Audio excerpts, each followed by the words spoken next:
Hello, good morning everyone. Good morning sa lahat. Ayan na si Tiyay. May pa latag naman. Magre-rela lang tayo ngayon kasi diyan lang tayo sa malapit.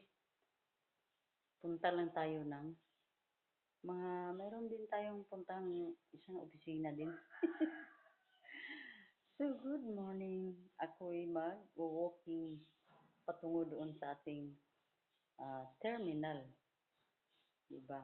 Dapat lang mga tiyaya, hindi natin kalimutan yung ating pag-good morning dito sa ating mga pa-intro. Sa araw-araw, sa bagong araw ng ating mga buhay-buhay na naman. Alam mo naman na hindi natin pwedeng kalimutan ang Panginoon dahil siya lang naman ang gumising sa ating pagkaumagang-umaga ng ating mga buhay, di ba? So, maraming salamat, Panginoon, sa lahat ng mga biyaya, sa lahat ng mga guidance at sa lahat ng mga proteksyon na binigay. So, ngayon mga tiyaying, ano tayo?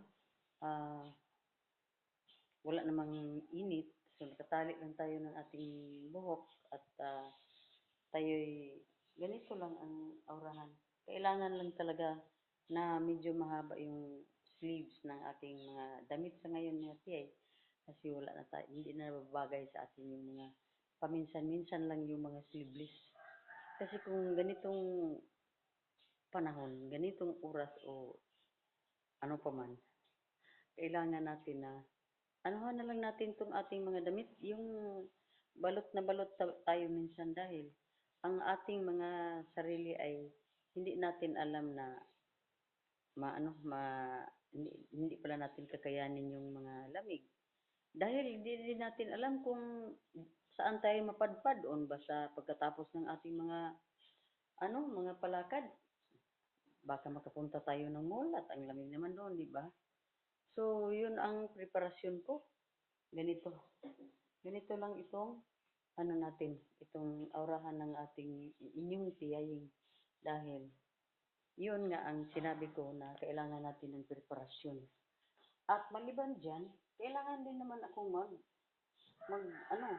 ng sombrero naman. At ang bag natin ay sili lang para medyo easy lang ba kung mag-walking tayo, wala na tayong ibang hindi na tayo ma-distract sa mga bagay-bagay na hawak-hawak natin mga tiyayin. So, today, o this morning, hindi ako nakapagwalis ng ating floor. Pero, nagluto na ako ng